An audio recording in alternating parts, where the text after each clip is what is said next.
ಆ ಹುಡುಗ ಎಲ್ಲ ಭಕ್ತರು ಸರದಿ ಸಾಲಾಗಿ ಬಂದು ಶ್ರೀಮಾತೆಗೆ ಪ್ರಣಾಮ ಮಾಡಿದ್ಮೇಲೆ ಅವನು ಪ್ರಣಾಮ ಮಾಡಲಿಕ್ಕೆ ಹೋಗ್ತಾನೆ. ಪ್ರಣಾಮ ಮಾಡಿ ಮನೆಗೆ ಹೋಗ್ಬಿಡೋಣ, ನೀನು ನನಗೆ ದೀಕ್ಷೆ ಪಡೆಯೋಕೆ ಅವಕಾಶ ಇಲ್ಲ ಬಿಡು ಅಂತ ಅವನು ಅಂದ್ಕೊಂಡು ಹೋಗ್ತಾನೆ.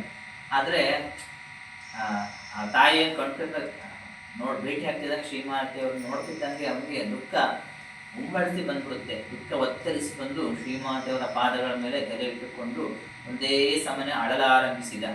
ಅವನ ಕಣ್ಣಿನಿಂದ ಅವರ ಪಾದಗಳೆಲ್ಲ ಒದ್ದೆ, ಹತ್ರ ಹಿಂಗೆ ಅಳುವುದು.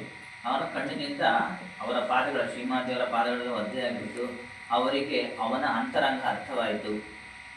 ಕೂಡಲೇ ಅವನ ಕೈ ಹಿಡಿದು ಎಬ್ಬಿಸುತ್ತಾ, ಏನಪ್ಪ ಯಾಕೆ ಅಳುತ್ತಿದ್ದೀಯಾ, ನಿನಗೇನು ಬೇಕು, ಮಂತ್ರದೀಕ್ಷೆ ಬೇಕೇನು ಎಂದರು.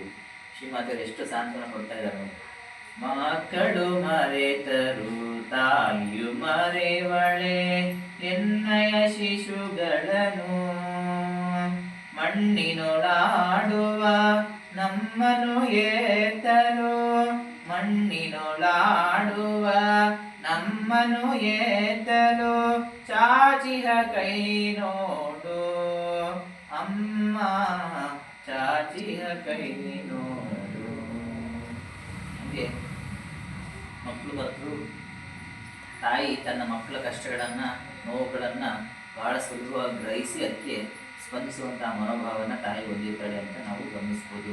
ಶ್ರೀಮಾತೆಯವರು ಸಹ ಏನಪ್ಪ ಯಾಕೆ ಹೇಳ್ತಾ ಇದ್ದೀನಿ, ನಿಂಗೇನು ಬೇಕು, ದೀಕ್ಷೆ ಮಂತ್ರದೀಕ್ಷೆ ಅಂತಾನೆ ಅಂತ ಕೇಳ್ತಾರೆ. ಹುಡುಗ ಹೌದು ಎಂದು